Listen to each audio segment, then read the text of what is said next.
We are amazing because our passion is limitless and our drive is intense. Therefore, you will not deny our grind. You are now listening to the Faith, Grind, and Inspire podcast. Welcome back to another great episode of Faith, Grind, Inspire podcast. I'm your host, Gene Alert. I'm your co-host, Colbert Alchemist. And today we have a good friend of ours, a great supporter of the show, also a childhood friend, right? And the owner of a product that I actually use every single day. If you guys follow me on Instagram, you guys always see me talk about Stock Steady Cosmetics. People always ask me, "Yo, what do you put on your face?" They always ask me that question, you know. And during the summertime, this past summer, I wasn't getting bit by mosquitoes, so my neighbors was like, "You're not getting bit? You're not getting bit?" And I was like, "Yeah, because I got this product on." They're like, "What?" And I used to go inside and give them some product to put on. And then if you've been to my house during the summer, you know that you probably tasted either his burgers, his burgers, his hot dogs, shock. Yeah. Some kind of food. If it came from that grill, it came from this man. Wow. So my man, Dane Castillo. What's up, man? Hey, what's going on, guys? How you doing, man? Thanks for coming on. Absolutely, Colbert. See, and we're practicing social distancing. Yeah, yes, we are. All right. Always. Absolutely. So being safe out there. Absolutely. So welcome on, man. Thank you for having me. You know, so it's interesting. Well, we'll get into the journey, but Sure. Tell us who you are, your background, where you're from, all that Sure. stuff. So my name is Dane Castillo. I am the creative director and founder of a melanin skincare-based brand called Stock Steady Supply Co.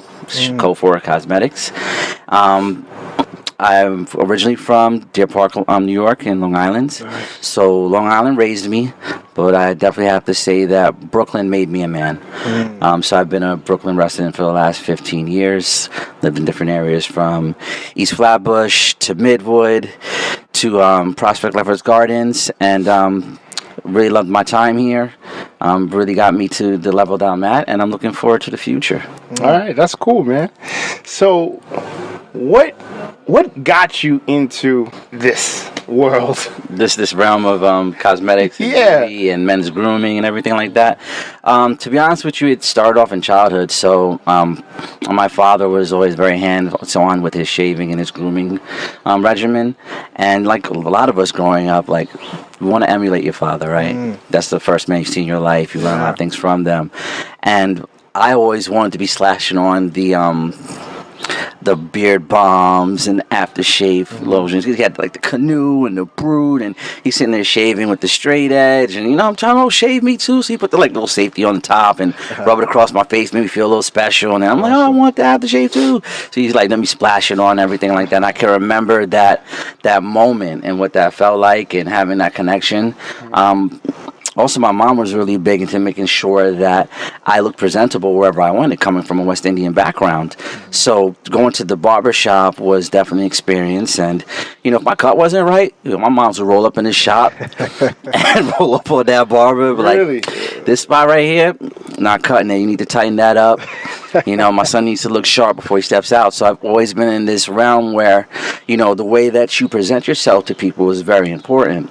So grooming was always something that I grew up with. It was instilled in me, right? So in my college years, I was able to have a really good experience at Sephora.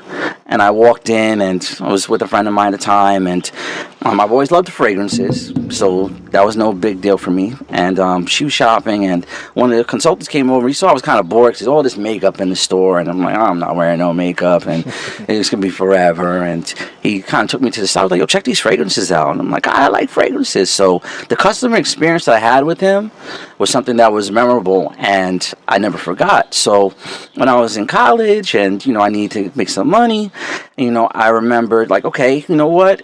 Let me go back to Sephora and see if they're hiring, because that's something I could do. I've always felt like if I worked in an environment that I loved, then I'd be successful.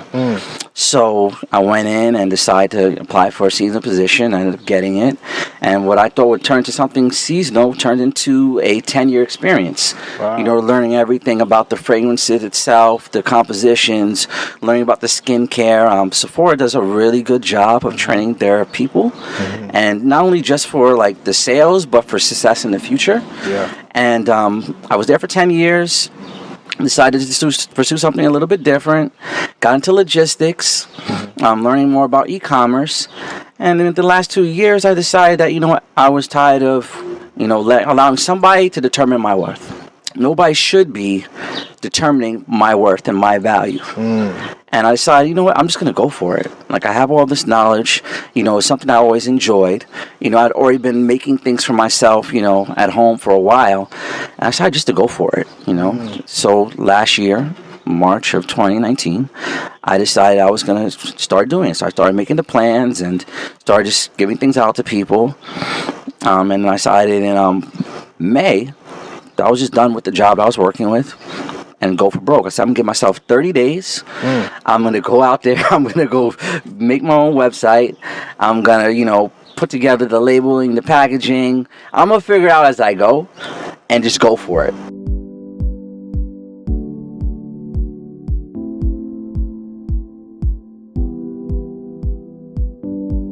I'm a family man, entrepreneur, investment property specialist. I am your Brooklyn, Long Island agent who understands the importance of building a strong future for your legacy. Allow me to guide you through your next real estate experience. It's finally time to buy a house and make it your home. First, you'll need a trusted advisor to guide you through the process. In Gene Alert and the Sabre team, you'll find just that with confidence, focus, and tact.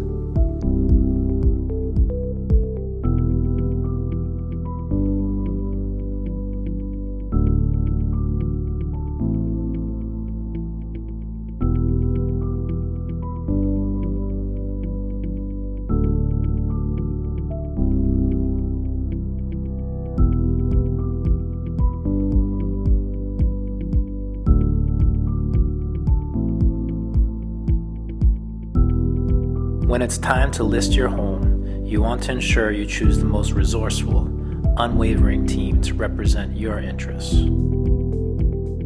Our mission is to help everyone find their place in the world. It's so crazy, right? So I'm going to take it back, Sure. right? Because we went all the way to 2018, 2019. But so me and him went to the same high school, right? Yeah. So I was 3 years younger than him, right? And because I was so, I guess, advanced in math and, you know, business or whatever, they put me in a college class that they were in, right? So it was like investments, like that type of world. But when I got into class, I was like freshman. You was a freshman, yeah. And these guys were all seniors, right? It was like, not bullying, but it was like soft bullying. It wasn't like they were trying to fight me or beat me up, but they were just like, yo, why? We're going to test this kid. A little hazing? A little hazing. Because they were like, yo, how you in the class with seniors, right? Valencia, all of them were in the class, right? And Dane was like, nah, chill. If he's here, he belong here. We don't got to haze him. We don't got to do nothing. Absolutely. So ever since then, I was like follow this guy around until graduation. But then years later, he's working at Sephora, right? And I went to Hofstra. We went to the Roosevelt Field, and I saw him. And I was like, yo, Dane, yo, what up? Right? Now, years later, I'm in Brooklyn. And then one day, I don't even know where I ran into you. And we just connected again somehow. Yeah. And then he was like, yo, Gene, can I have a meeting? Like, sit down, whatever. I was like, yeah, sure. He comes in, and he's like, look, this is the plan. I have a job. Or what I thought was the plan. Yeah, what I thought was the plan. He was like, yo, this is what I got. Like, this is what I'm going to do. So I said, look, this is what you got to do, man. I was like, look, I'm going to give you some basic free advice as my friend, and this is what you got to do. Yep. This guy was like, all right, bet. Came back, like, maybe 3 months later. Was like, because I told him the thing that he was doing, I was like, you don't need to do it that way. Do it this way. And then he did it. And to me, it exploded, right? Because if you're an entrepreneur going full time when you spent 12 years, 13 years, 20 years in the 9-to-5 world. The experience being an entrepreneur, producing your own dollar every single day is very difficult. Yeah. It is. Very difficult because you're putting in, and I give it up, I give it up to all the people who transition, bro, because you work for dollars. Your time is, you see what I'm saying? But now you might work but not receive anything. Right. So you might do the same thing today that you did yesterday.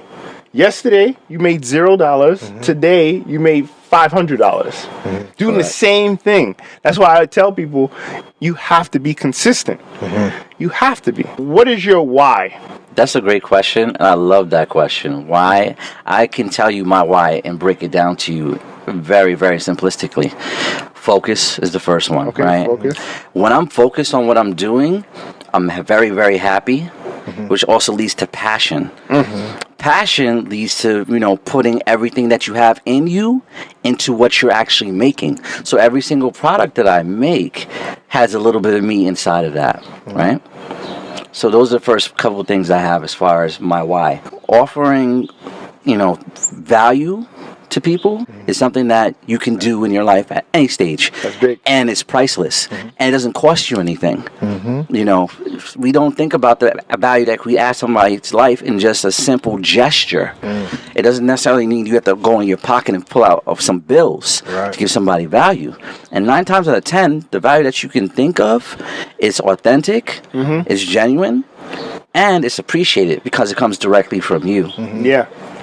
So those are some of the things that I would say are my why. Okay. Also offering quality products and content.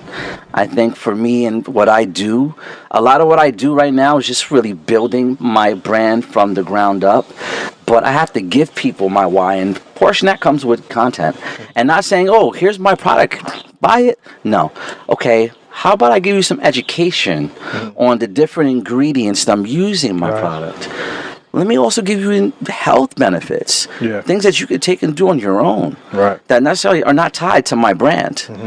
So that's what my why really is, and just being there for the people at the end of the day. We're in the service industry, whether you realize it or not. I'm in service. My whole career has been in service of others, but the difference now is I'm servicing others on my terms, not on others people's terms, and I can actually just pat myself on the back and not look for somebody else to give me the validation that I already can see from within myself. Right. I realize that's something big. It's something big to something that you said earlier. You said you didn't want to have someone tell you your value, but going back to what Gene said, it was a choice. So everybody has a choice, and you choose to start seeing yourself hold more value for yourself. It all starts with yourself. It's Correct. Like self-care to be like, you know what, I'm worth this. I'm worth more than this, and I can do greater. But you had to get inspired from someplace. So what was that tipping point that inspired you to say, you know what, I'm ready to make a turn in the other direction? It's actually a very personal moment, and I have no problem sharing with it, you guys with it. So my father's family is from Belize. My mother's family is from Jamaica. So growing up in the type of environment that I had, I come from 2 farm family style children. My father grew up in a town of seaside, so a lot of fishing, a lot of agriculture over there on that side. My mother, the same thing, but my mother's also the youngest of 9. So she didn't have the same pressures of having to go out and till the soil like her older siblings did. She was more the academic style. But at the same time, growing up, we had a little bit of a garden in the backyard where we grew, tomatoes and things of that nature. But a lot of times it was also do for self. So the entrepreneurial spirit was always in the air.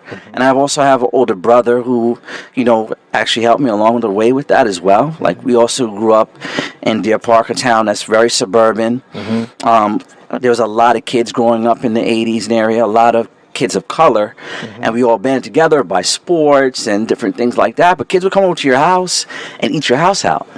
So my brother, real savvy and entrepreneur at the top of the level when you think about it, mindset wise, was like, you know what? These kids are coming over to eating these food. Okay, we're going to charge them. So my brother would actually go out, him and my other best friend, and they would go out and they would buy pizza dough. They would buy sauce. They would buy cheese. Wow. And they were cooking up pizza pies.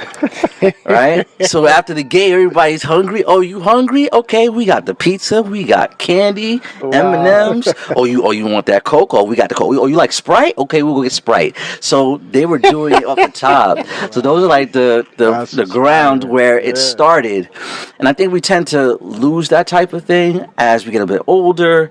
You know, sometimes your parents influence you and want you to go, you know, and pursue academics. See, that might get pushed to the wayside. That kind of what happened to me, but what brought me back to this and said, I'm going for broke, you know, it's gonna happen, was going to my father's country of Belize for the first time last year.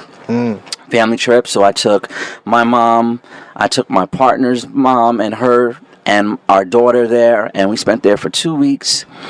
And it was a really nice vacation.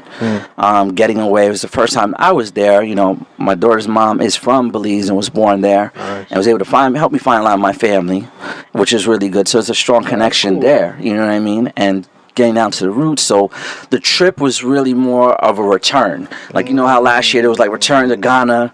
It was like a return to Belize for me. You know, going there first time. So I've been to Jamaica a couple of times, but I never ever gone to Belize. You know, so that was my return trip. But seeing people make something out of nothing on the sides of the streets, the mountains, the plains, and happy doing it, I was like, yo, I don't have no excuse. I have no excuse. Like, some of these people are living in like little tents. Some in little houses. Some of them in big mansions. Other things. But the common thread I was seeing was do for self. A lot of people were just doing for self. And it started with the coconut oil. I got some on the side of the road.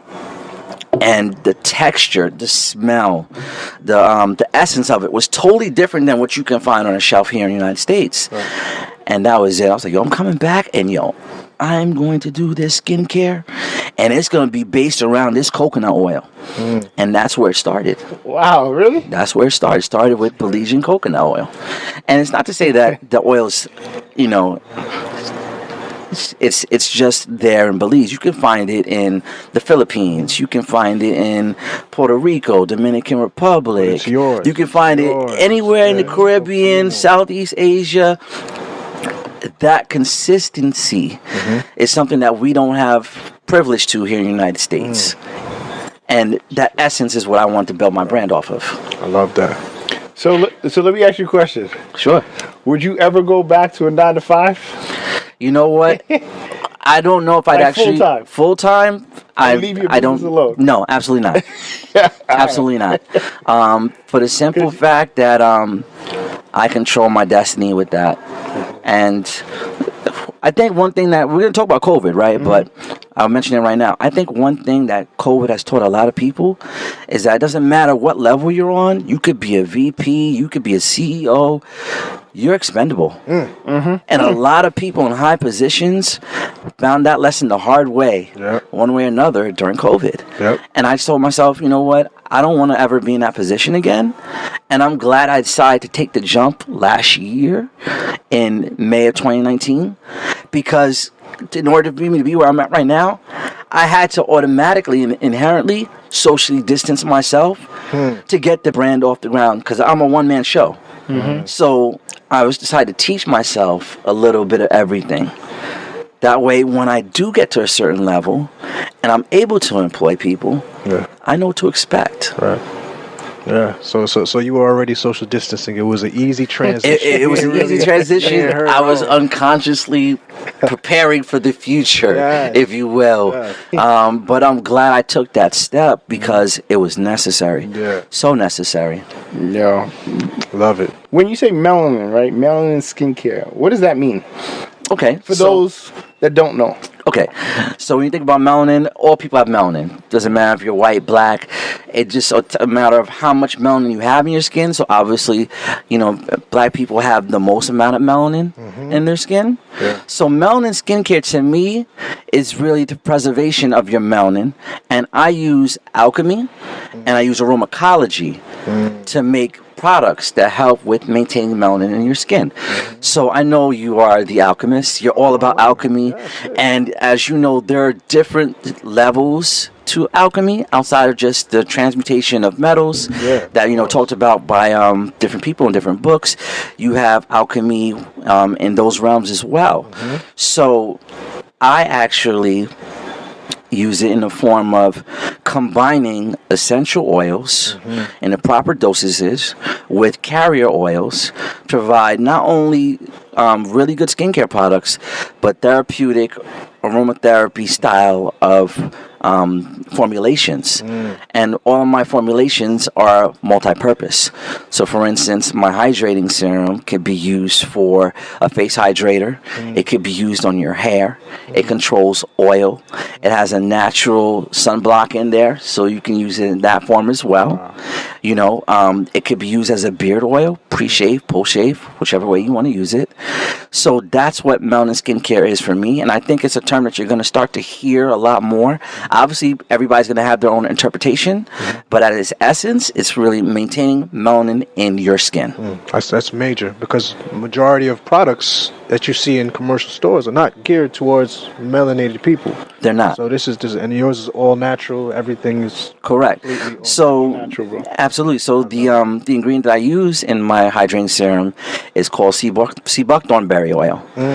And sea buckthorn berry oil. Where's that come from, bro? from the earth, from the mother. It's actually it's a plant. It's a tree. Really? Yeah, I've never. So you can find that in education, people. You can find that in Southeast Asia, really warm tropical type of climates that can actually grow the plant really well. So India, Thailand, Philippines, those are some of the areas that actually grow and cultivate it. But it has a natural SPF in there. Wow. And it's something that's great for us because our problem is we don't like using SPF. And the reason why we don't like using SPF is because it makes us look ashy. And that goes down to what? The ingredients, right? Yeah. So things like titanium dioxide, which comes from seashells, right? That's the type of thing. It's natural, but that's what gives us that ashy purple luminescence to our skin that never goes away and makes us not want to use SPF. Understood. So using something like sea buckthorn berry gives you that same quality of sun protection without that ashy look, and also gives you a nice glow to your skin. So it's all about the glow up. People want radiant skin. So that's why I choose to use that type of ingredient in that type of product. Make sense? Makes sense. Okay. So a lot of my products are all geared that way. So multi-purpose, all natural ingredients, no chemicals, and really no water unless it's really necessary. That's incredible. Kobe, when I tell you, I've been using, he gave me a little sample in the beginning. I was hooked, man. I told him the other day, I said, look, you might as well just create a subscription system so it's automatically, so I don't have to call you to ask. Just every couple months, man, just send it. Because it's in the works. Yeah, it's in the works, man. But I need my beard oil too. I'm flying out tomorrow. I gotta make sure I get some tomorrow. Well, it's your lucky day because, one thing I've learned from the illustrious Mr. Gene Alert is always come prepared because you never know. So I got a little something for you. Don't worry, a little care package. See, adding value. Adding value. Also, giving freely. Yes. You hear a lot of entrepreneurs, you recognize that early, that you're going to have to spend, right? Now, what new entrepreneurs, what you guys need to understand, even some people who've been in the business for a while need to understand this. Number one, you're going to have to spend. You either have to spend on marketing or you're going to have to spend money on giveaways. Correct. Right?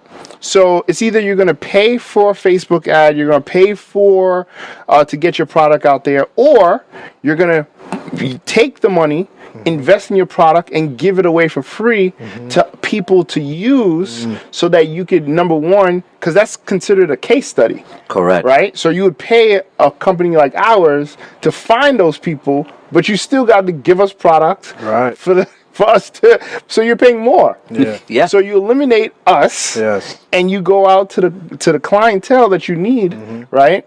And you go directly to consumer, and you say, look, here. And if you give it to the right people, such like me or my mom, right? Shout out to Mama Jean. Yo, the reason why I shouted my mom, I said to my mom, is because I told Dane. Dane was like, "Oh, that's where you get it from." Like that's where He went to the source. Yeah. Yeah. Yo, I hooked him up to the source, bro. Man, it was like going to see the Oracle. Don't lie. Yo, literally, I went and saw her. You know what I mean? Gave her the value. Hit her off a little sub. Phone been blowing up every week ever since. On tap. Like, I mean, having dreams about Mama G. The whole Haitian community knows about it. That's it. That's the beauty of added value. When you got the product, good. It's worth it to give it for free because you know people are coming back and they get to meet you. They get to find out who's the one that's creating the product. Most of these products we get in the store, we're paying all this money for. You don't know. Yeah. And if you have add value, people are like, I have no problem paying for it ourselves. You'll be able to weed them out, the people that just want something free. But they'll just never have that. Yeah. They just want something free. Yeah. Like the Groupon people. You don't need those people. Correct. And you have to know who to do this with. Target Yeah. market. Target market. You have to know you have to identify people. You have to identify your target market, right? Know who you're aiming for and know who you can add value to, because you add value to someone who's just an opportunist, somebody who's a taker, you lose. You do. Yeah, You There's do. a lot of energy suckers. A lot of out there. energy. You gotta watch Yeah. out there. What did you just say? You got the energy suckers, or you call them energy vampires. Yeah. Oof. They just go for blood. They just want something to suck from you. They Yeah. look for that. This They is hear it. free. That's it. They smell you out, and they drain you. And then, but I love what you're doing, man. Yeah. You know, like, and the product never changed, right? The serum never changed. I haven't had a pimple. Until I started wearing that stupid mask.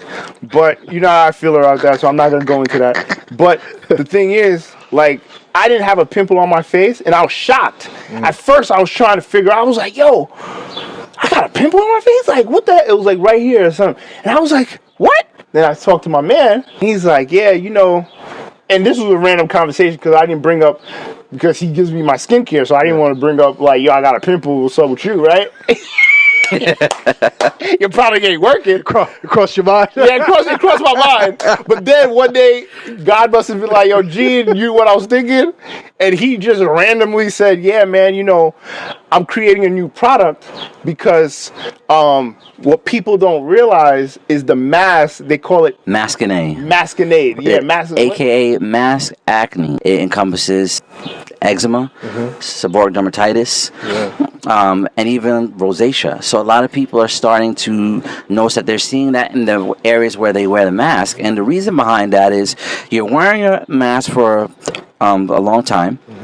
Which you're really not accustomed to till now. You're breathing, you're sweating, bacteria. Like, sidebar, I'm sorry, I have to say this. I run, right? And I see people running with a mask on. And honestly, it drives me insane. Because one, you're making your run harder. And two, you're breathing all that back in. And this is why people have maskinade. I mean, and that's not to say that this is a result of COVID, because the medical community has been dealing with this forever because they're always wearing masks. So they know about it. But it's something that's now more mainstream. And that's why I had to create something that would address the maskinade. Okay, so the product is just called Rose Water pH Balance. And what it does is I cultivate the rose water, and then I add a couple of different essential oils in there that will help with aromatherapy, that will help with sterilizing your mask. So any type of fabric mask that you might have, we don't have the time to be washing our masks in a washing machine every single day or hand washing them. Some people don't have that bandwidth. So this allows you just to spray the mask down, let it dry, and now you're good to go. Now you're dealing with bacteria, you're getting rid of any type of virus, you're dealing with anything like that. And then from a holistic standpoint, you're also getting rid of any type of inflammation that might be on the skin. So you can use it in your mask area, you can use it on your face, you can use it on your scalp, you can use it on, like, if you have a wound, if you're just having a bad day, you're not feeling good, you could just spray in the air and, have your little aromatherapy session, get back to your woosah, bounce back out. So again, adding value, multi-purpose, and really just giving people what they need. So a lot of people get into these businesses, especially when it comes to, what I do in beauty and men's grooming, right? And they just make products. They crank them out. Like, oh, you know what? Well, I saw this on the shelf. I'm going to make this. I'm going to make that. That's not really how my process works. 99% of the things that I make have come from actual clients. It's something that I'm actually filling their needs.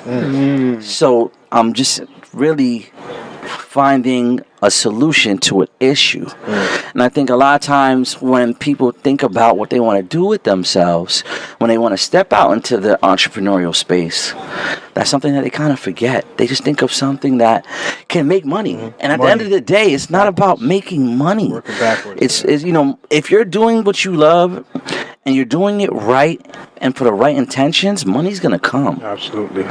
Money's a byproduct of doing things the right way. Energy. Yeah, energy at the end of the day. And that's another thing too. Like, I'm a firm believer that if I'm not in the right space of mind, I'm not creating. It's like when you try and cook. If you cook and you're in a bad space, it's going to be reflective in your food. Your food's going to taste like garbage. I guarantee you. Absolutely. So I don't create if I'm not in a good mood. If I'm feeling a little stressed, I got to figure out a way to get rid of that stress. Maybe meditate. Maybe go run. Maybe sage. Whatever I need to do. And then I'll go and do it because I've tried it. And it never works. The formulation is terrible. You know what I mean? So I've trained myself to say that, you know what? I'll do it when the energy's right. And every time I do when the energy's right, the end result always works out. Amazing. That's deep. Love it. I love you touched on the woo side. Yeah. Because as entrepreneurs, there's sleepless nights and there's going to be some emotions you got to go through and being able to balance for the family. Absolutely. So those are things that rituals you put in to maintain and find that. Yeah. I wanted to say one other thing to add on that. You mentioned family. And I think a lot of times as entrepreneurs, we do experience that pushback from family, right? Yes. And the reason why we experience that pushback is because a lot of our family have already been conditioned. They've been conditioned over time, and it's generational, right? Right? Yeah. And they come from a place of love. What it really comes down to, they don't want to see you fail, but if you don't try, you'll never really know. And let's be fair to them, be objective. It's not their responsibility to follow your dreams and support your dreams. That's your job. Yeah. Tell them. Okay? That's your job. So just like you want to go out there and you want to do your thing, working a 9 to 5, no problem. Yeah. Good luck to you. Everybody has their choices. Right. But you also have to understand that this can be a lonely road on this path, but it doesn't necessarily have to be. But you also have to be strong. You have to be willing to really, shovel your shit and get in there and realize that the only person that you really need self-affirmations from and praise from is yourself. Wow. That's powerful. Because when you're there and you're doing it, it eventually is going to come. People will turn around, but it just doesn't happen overnight. We're just in a culture where it's instant gratification. But that's just not how good things happen. All good things take time. So just be patient with yourself. Be kind to yourself. Be kind to yourself. Because a lot of times in the process of doing this, you're going to run into different roadblocks and obstacles, and you have to work your way through them. But we tend to be our harshest critics. It's true. So be kind to yourself as well. That's true. That's big advice. So how does one, because you're 2 years in, right? Yeah. And so what have you learned about yourself, about the process, during the biggest difference to you between working a full-time job and being 100% on your own, or a few things that you like, man, I didn't know about this, or like, what did you learn? The greatest thing that I learned is I have way more potential than I actually thought. Wow. And I'll tell you why. So I decided that I was going to go for it, right? But I also decided that I was going to go, and I'm still continuing to go as far as I can without having to go into debt. I think a lot of times we think that, the easiest answer is to go get a loan, right? And yes, if you want to do that, no problems. Go ahead and do that. But I didn't find it to be necessary. I found that the things I really need to focus on was really the people that I want to touch, but also learning my craft. A lot of people want to jump into something, but they don't want to do the work. And it's a lot of work. Like the manufacturing of the products is just one portion of the tree. It's one branch, right? You got to learn business, and you gotta learn like accounting, you gotta learn marketing, you also have to learn web design, you gotta learn how to tell a story. At the end of the day, like, we're storytellers, so in order for me to really get my product to somebody that's really gonna enjoy it and use it, because that's the other thing, you can give somebody something and they're it's great, but doesn't mean they're necessarily gonna use it and consistently use it. You have to convey a story to people, right? So I had to learn how to do all those different things. And that's why I say the learning aspect of it was the biggest aha moment. And that's one of the things I still continue to do, and I'm going to continue to do as I go. Like, learning how to create meaningful content was an experience. I mix things up. So if you ever go to my page, it's not just, a product. I'm doing a product on one thing. I'm giving you ingredients. Might give you opinion. I might not even say anything on a post. I might just post a picture and leave it to your interpretation. But it all has a purpose at the end of the day. And doing those things are so important, especially now because everything's digital. The days of, just going out and advertising on a billboard, that's over with. People are stuck on their phones looking down. They're not looking at billboards, and social media has put us in a realm where you're getting these 10-second ads really, really fast. So you have to be able to use that time very efficiently and get your message across. Right. Because people are not spending 2-3 minutes looking at posts anymore. You might get them for 30 seconds, and you have to be able to captivate them with creative content. So I think that was really the biggest thing, going through this process. And it's something that I really, really enjoy. I mean, it might not be the sexiest answer, but it's the realest answer. It's the truth. It's your truth, which is because we've been entrepreneurs forever, right? Correct. So our truth is different. We've been entrepreneurs forever, right? Correct. Our truth is different. Right? You learn every single day. If you don't learn every single day as an entrepreneur, you're probably not a real entrepreneur. It's a choice. And you probably won't last long. Choice not to see it. And it's a choice not to see it, because that means you're not growing. Yeah, you're not learning. If you're not learning, I learn from you every day. One of the things I observed is that you fill the gap quick, you adapt quick, and you're open to change.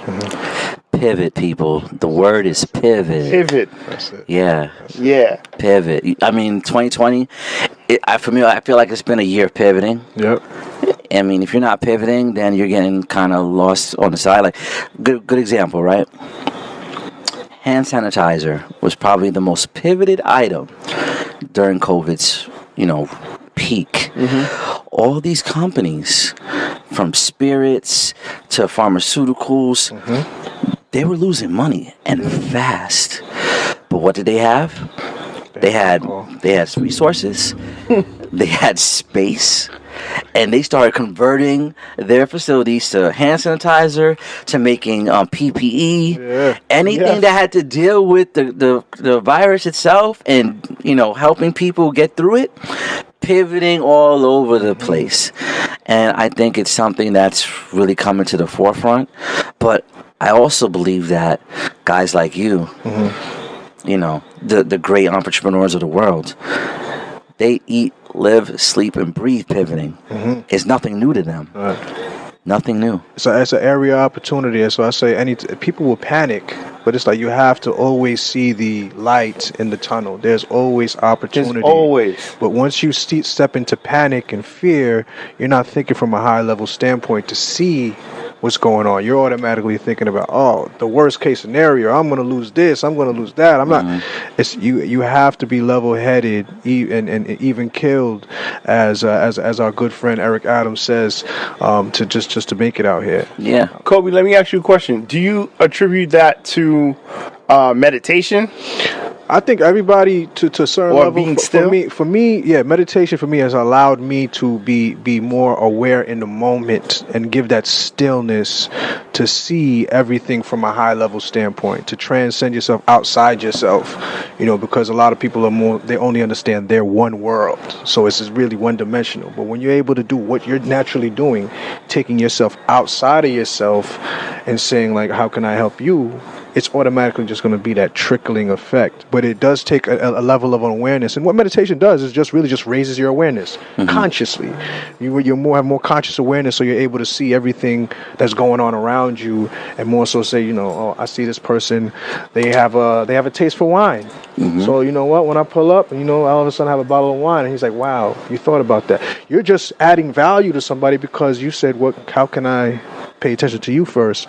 So it's always about service. Like I said, it's about serving first. And I come from a service world. Everything I've done, from my catering company to even being a bartender, these are all about serving people's needs and making sure that you can concoct something specifically made for them. So I love what you do. So Thank you, brother. What's the biggest hurdle though? The biggest hurdle that you've dealt with in the past 2 years?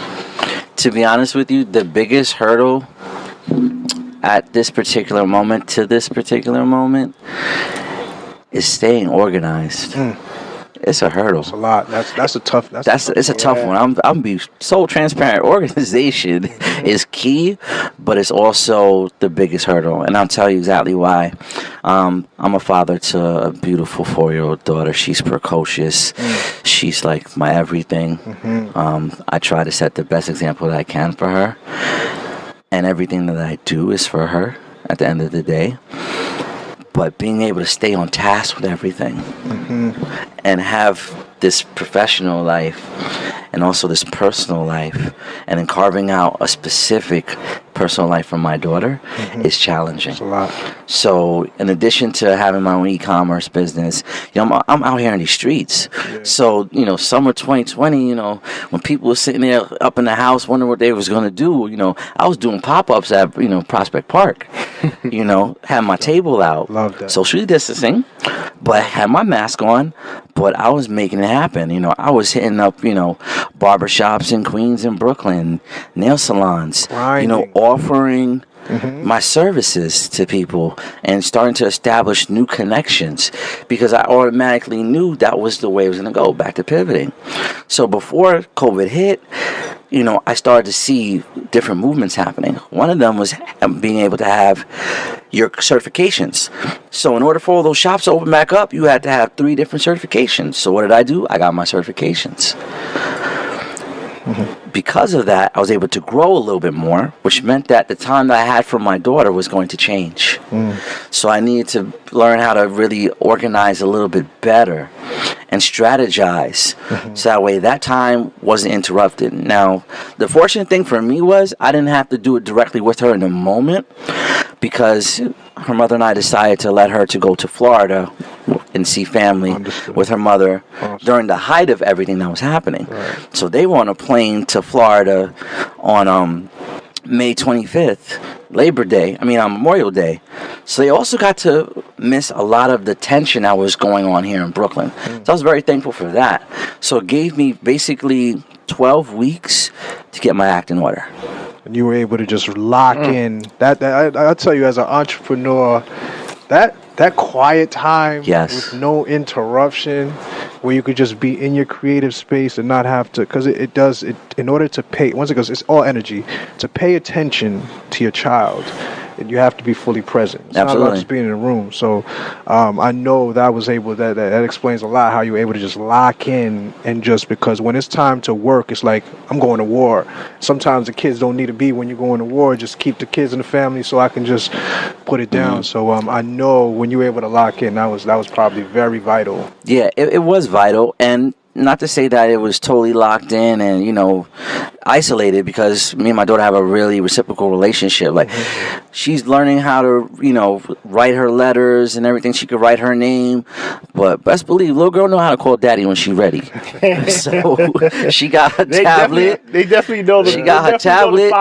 She can spell out DADDY real easy, and she knows how to work her tablet. So we were doing FaceTime is all every day. So I love FaceTime. Not gonna lie. So we were able to still keep that same rapport, but it did allow me the time to really organize myself and be able to get a little bit more situated. Also, you mentioned something about, you know, keep going to war and keeping the kids separate. I agree with that to a certain extent, but other than that, I'm of the faith of, if she can't go, we ain't going. So I will take my daughter to do certain things. Like, we went and did a business meeting at your office, and I brought my daughter. So we ended up coming around, and they just played with themselves. We were still able to do those things. So I do believe you need to find that balance, but that organization, once again, it was really important, especially now that we're doing virtual learning. That's the next curveball that just came up, and learning how to navigate that. And that's been a little bit of a learning experience for everybody. Every parent has a different experience. How's that? Well, yeah, is your daughter, she's going to school? She's in pre-K. She's pre-K. And she does 100% virtual. Okay. And now we finally figured out the schedule that kind of works, and the kind of system that works for her and her group. So, you know, she's really spending tops 35 minutes in the classroom setting virtually. And then the rest of the day, it's really her and her mother, you know what I'm saying, really being the teachers for her. You know, and it's not like really heavy work, but I'm glad I'm able to do it, because you're able to actually give yourself to your child and really invest in their learning. That's something that we probably most likely didn't have. Right. You know, our parents are working so hard, going out there and grinding, and we were latchkey kids. Like, we don't live in a latchkey world anymore. You know, and the needs of our children are so much different.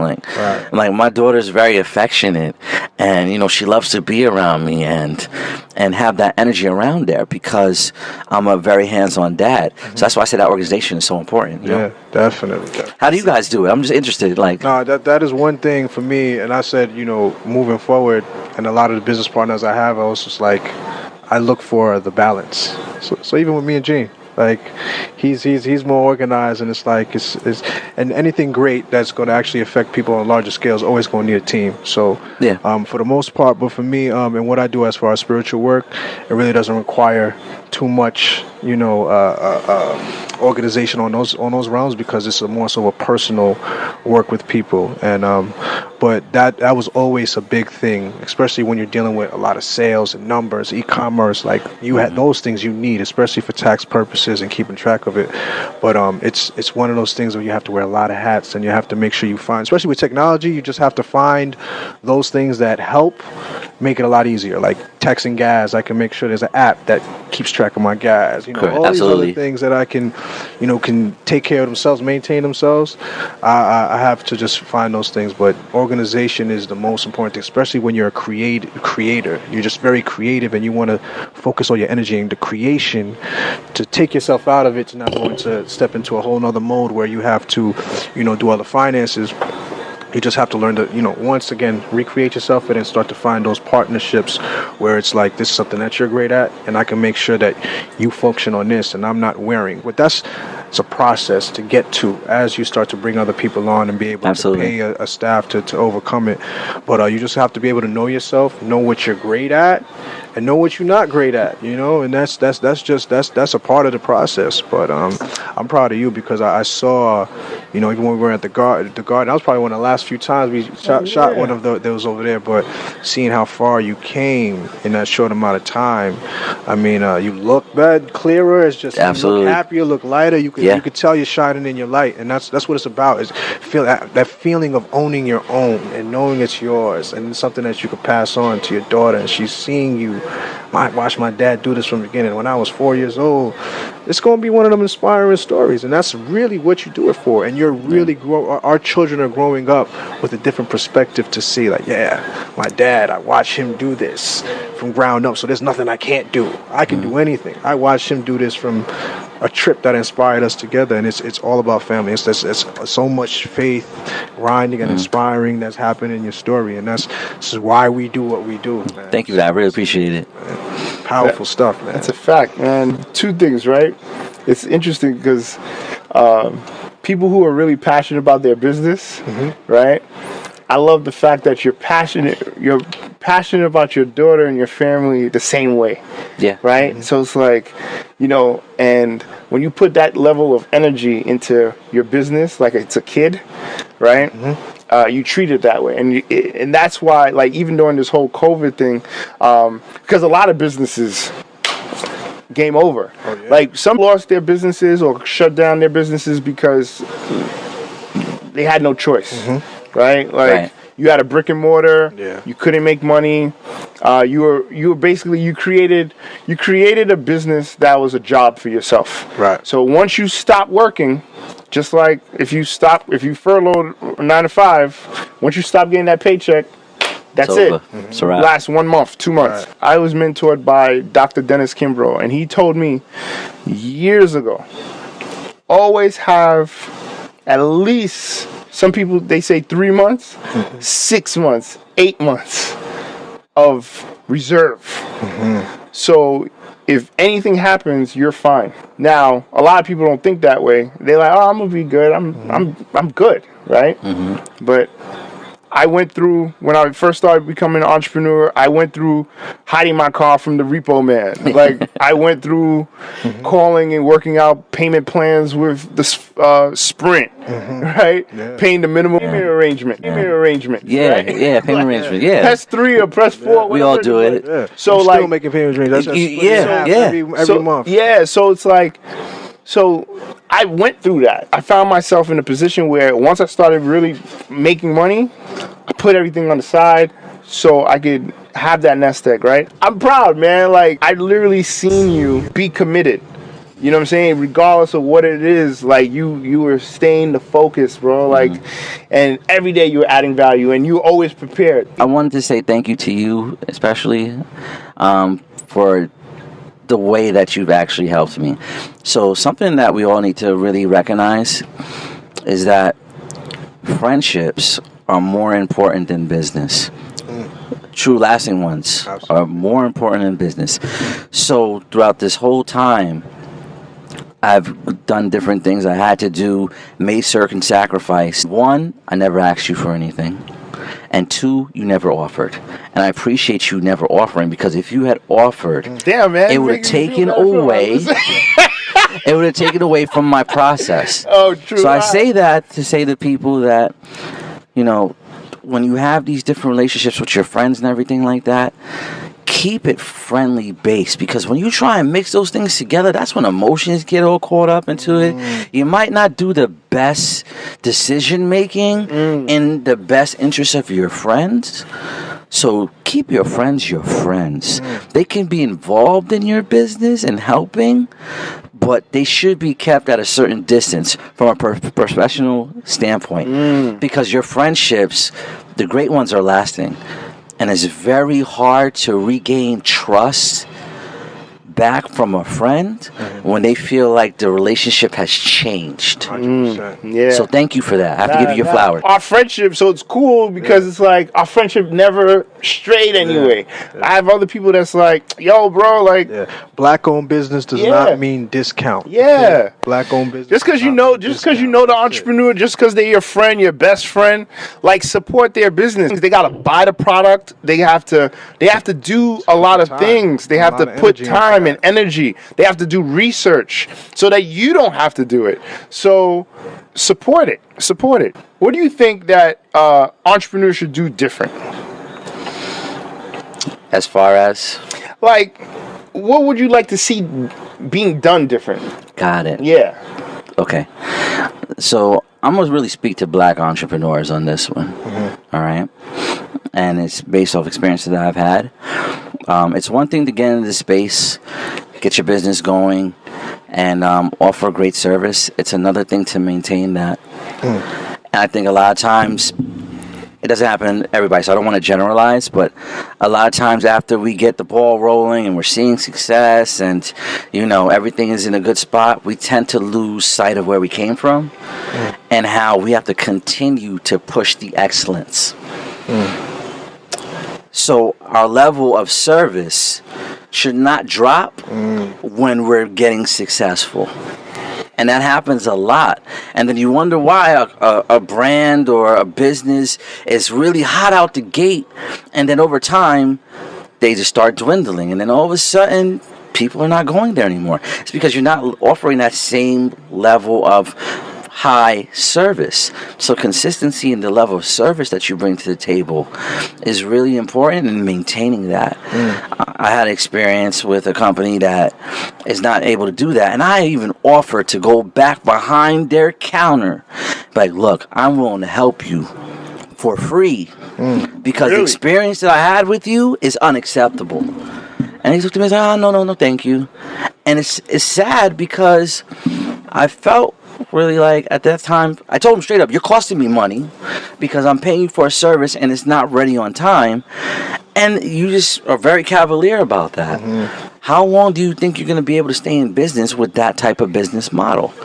So I have to say consistency in offering that service is so important because it's very hard to first get black people to support black people. Let's be honest, that's the elephant in the room. All right? I'm not going to sugarcoat it. Sometimes black people don't support our own, and we need to change that narrative. But a lot of times we lose that confidence from them because we slack as black business owners. So it's a two-way street. We have to continue to set that bar and offer that high-level service every single time to every single customer so that we can get them to say, I'm going to mess with Gene. I'm going to mess with Kobe. And I'm not going nowhere else. Because every time I go to them, I'm getting exactly what I need, and they're exceeding my expectations. All about the experience. It's like going back to the stories. The story is an experience. It's an experience. Like when people hear your story, and a couple years from now, when it's a household brand and it's all over the United States and you're shipping all over to other countries, it's just going to be people understood. They fell in love with you, the personality, and that's what people are looking for now. We're in an age of authenticity.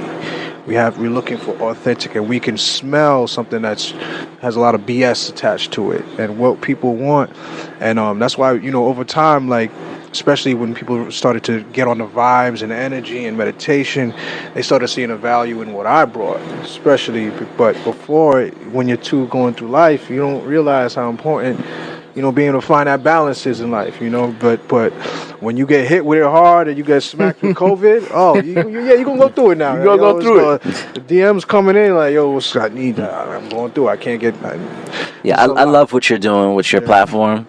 I've been watching on the low, checking you out, and the Zencations and the retreats, and then just the inspirational words that you're giving in your posts. So that comes through very easy across. So absolutely.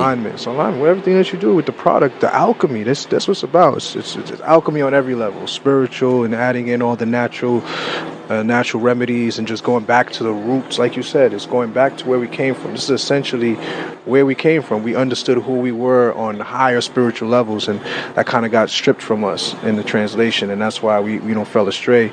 But when I felt myself getting back to that natural state and how amazing I felt, I was like, I want to share this with everybody else. I got to tap into this. It's like this is just allowing my life to be that much better. Because when I thought my life was just all entrepreneur, I would just, build something up, lose interest. Build something up, lose interest, because I wasn't getting into who I was. I was once again doing it because, like, I saw it was a need. Like, party and stuff was cool, but that no longer fulfilled me anymore. But as far as providing the service and then seeing how much I was, once again, bringing their life up to a different level of happiness, and it's irreplaceable, it's one of those things that's priceless. They'll remember me forever, and then they remember like this is the person that helped me. I leave a happy man, and there's nothing else that's necessary. I don't even need a certain type of product. It's just leading them back to themselves. I'm just allowing them to go back to who you are. You lost yourself. You thought it was something else, and then you just getting that back to that space. And working with entrepreneurs across the board, it's all about just really finding the full totality. Because I see a lot of people that lack the spiritual aspect, and they burn out. They burn out, and then you see it on them. You'll see it on them, and it wears on their face because energetically they just don't feel balanced, man. So you see it in everything that you do. The glow, the energy, and all the intention, and knowing that it's just pure love and intention into every aspect of what you do.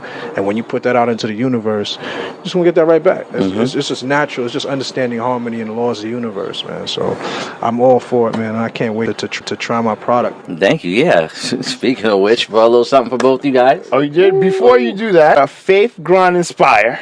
Which word resonates with you? I feel like we should have threw something different, a spin on it, because he does listen to every episode. I do. But I'll be honest with you. I had one answer for the longest time.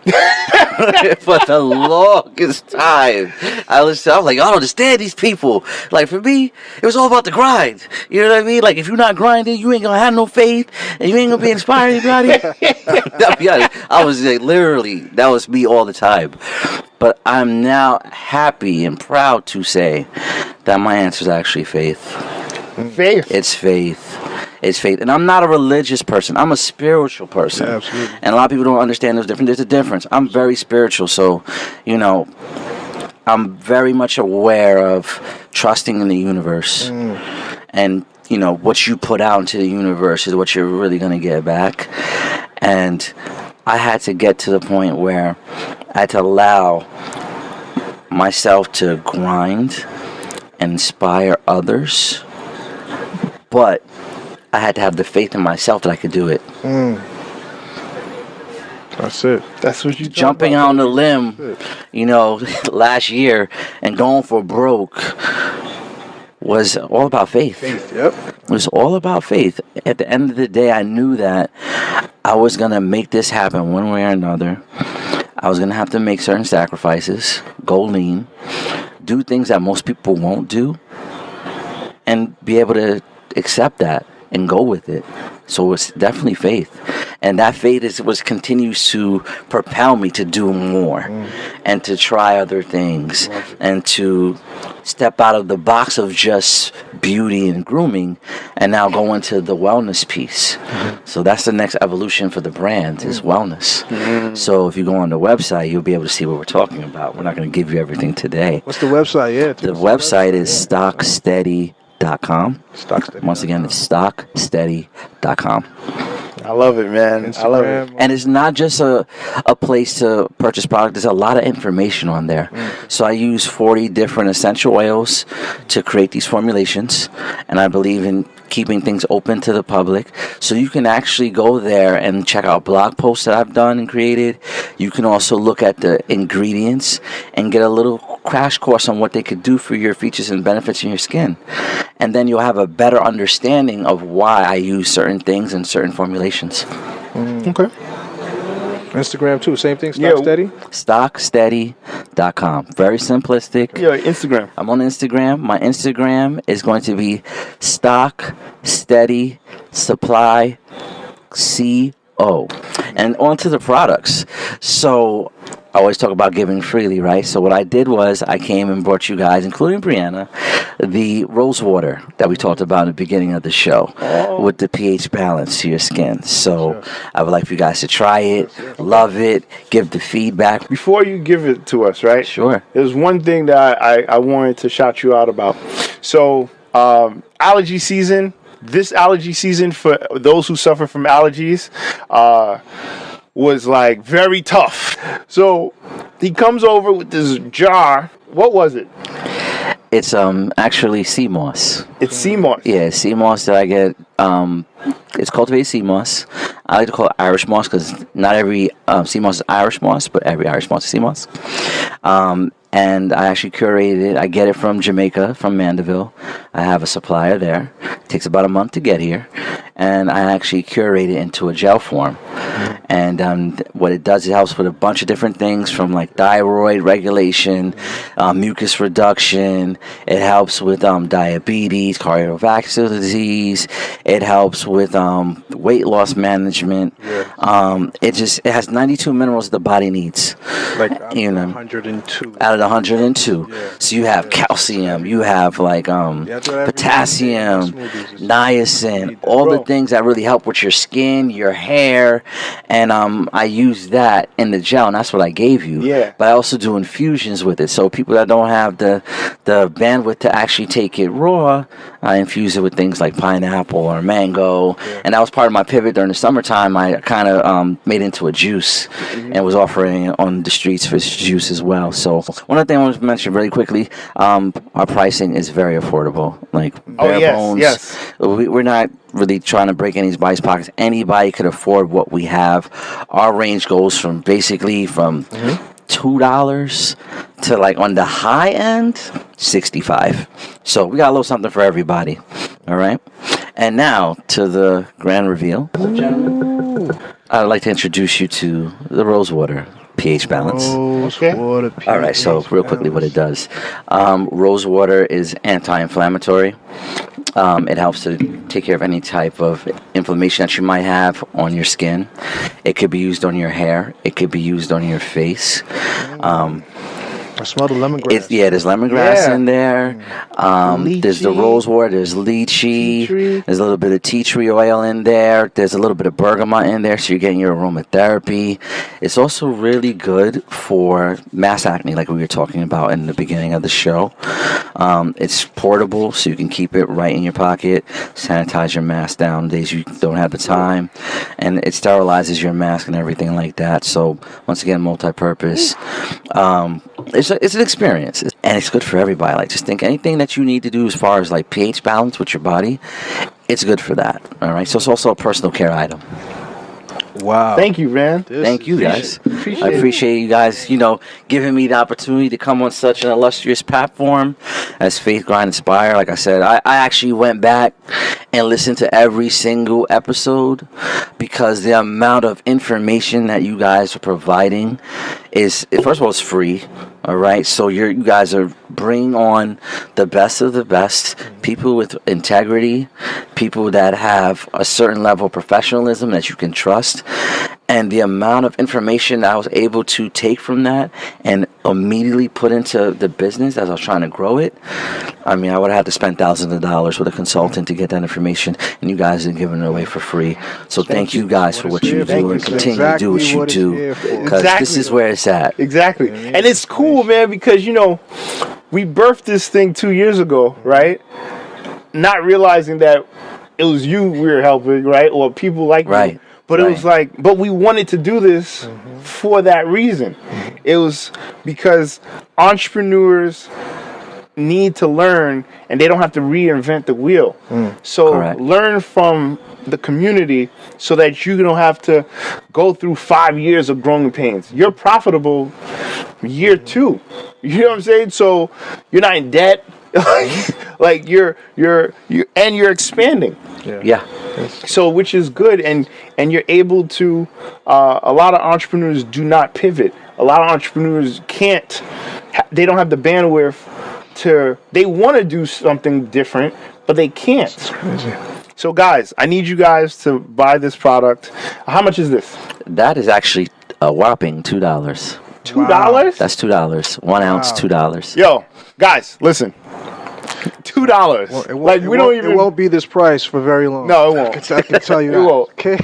It won't. We do have other sizes that are a little bit more. Yo, as your consultant, this is $5. Don't listen to him. This is $5. Tell you why it's going to stay at $2. Wow. Because, like the great Nino Brown once said, the first taste is free. You're gonna keep coming back. I understand it. I get it. I understand it. This is profound. Thank you, man. Thank you, guys. So I'm gonna say this. I know this episode, and I see it. Someone's going to be watching this episode and be so inspired by this, and they're going to literally create another great amazing product because of your story. And it's about the story and seeing it, an actual real life story, seeing the transition in 2 years. And you're set up, especially during this Corona blessing, like you're set up having an e-commerce business and things of that nature. They're going to be so inspired. And that's all, it's the whole reason of this show, is to be inspired by other people's stories. And I thank you, man. Cause Thank you, guys. I don't get many gifts, man. So thank you. Yeah. Oh, no problem, man. You got to give gifts, man. Kobe's hype. No, but you're right. You're right. People will be inspired by you, man. And the fact that you took the chance, the leap of faith, and you didn't wait for nobody to give you permission to do this. No. You know? And you learn throughout the years. Like, having a job is not that bad because you went through Sephora University. Correct. Right? So shout out to you guys. Thank you. Absolutely. Shout out to Sephora. It's a paid internship. Absolutely. Shout out to Sephora. So thank you guys for tuning in to another great episode of Faith Grind Inspired Podcast. I appreciate you for coming on, being a guest for the show. Thank you for having me. Thank you, Colbert. Do you have anything coming up in November, December? There's nothing in November, December. This is a real. I'm doing a lot of certifications. I'll be going out to Mexico to take care of some things, but definitely stay tuned for 2021. A lot of good shifts are taking place. So, okay. Yeah. 2021 is the year. Yes. So thank you so much. Tuning in every single Wednesday. If you want to be a guest on the show and you know someone who's inspiring you, I would love to sit down. Colbert would love to sit down with you guys. Just contact us. Our email is podcast@faithgrindinspired.com. God bless and keep going no matter what.